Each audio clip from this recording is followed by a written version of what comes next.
10 বছরে 5 ঘটনা নিয়ে সবচেয়ে বেশি আলোচনায় তৌহিদ আফ্রিদি। ইউটিউবার ও কন্টেন্ট ক্রিয়েটর হিসেবে 2015 সাল থেকে তৌহিদ আফ্রিদির পথ চলা শুরু। পরের বছর থেকে তিনি নিয়মিত ইউটিউবার হিসেবে ব্লগিং শুরু করেন। মাত্র 1 বছরে পরিচিতি বেড়ে যায়। একসময় দেশের শীর্ষ ইউটিউবার হিসেবে আলোচনায় আসেন। এখন ইউটিউবে তার সাবস্ক্রাইবার 63 লাখ ছাড়িয়েছে। জনপ্রিয় এই ইউটিউবার ও কন্টেন্ট ক্রিয়েটর গত বছর থেকে সমালোচনার মধ্যেও পড়েছেন। ছাত্র জনতার অভ্যুত্থানে আওয়ামী লীগ সরকারের পতনের পর থেকেই তৌহিদ আফ্রিদি নীরব ছিলেন। দীর্ঘ 10 বছরের পথ চলায় 5টি ঘটনা তাকে সবচেয়ে বেশি আলোচনায় নিয়ে এসেছিল। Please subscribe and click bell icon to get more update.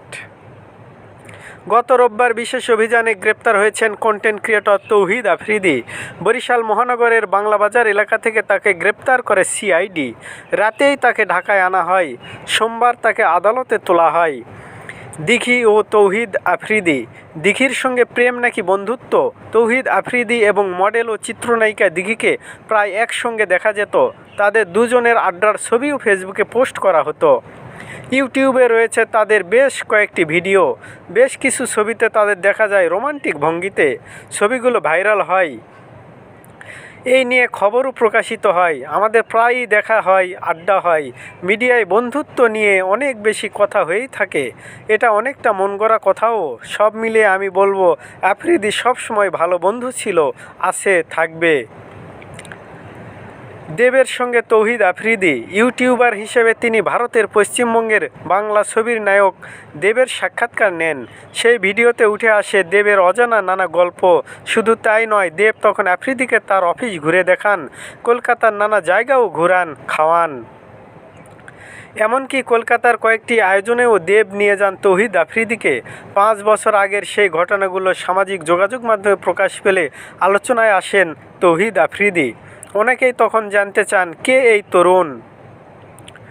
আলোচনার শুরুতে দেব বলেন, তুমি শুধু বাংলাদেশে নও, আমাদের এখানেও পরিচিত। তৌহিদ আফ্রিদি ইউটিউব ও সামাজিক যোগাযোগ মাধ্যমে কন্টেন্ট তৈরি করে তরুণদের মধ্যে জনপ্রিয়তা পান। 10 লাখ সাবস্ক্রাইবার। 2015 সালের কথা। তখন দেশে ইউটিউবারের সংখ্যা তেমন ছিল না। এমনকি ইউটিউবের উপরও নির্ভর ছিলেন না তরুণেরা। অনেকে জানতেন না ইউটিউবে ভিডিও বানিয়ে টাকা আয় করা যায়।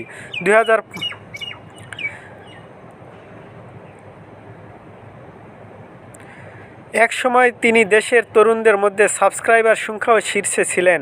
যুক্তরাজ্য থেকে পড়াশোনা শেষ করেই দেশে এসে ইউটিউবার হিসেবে ক্যারিয়ার শুরু করেন।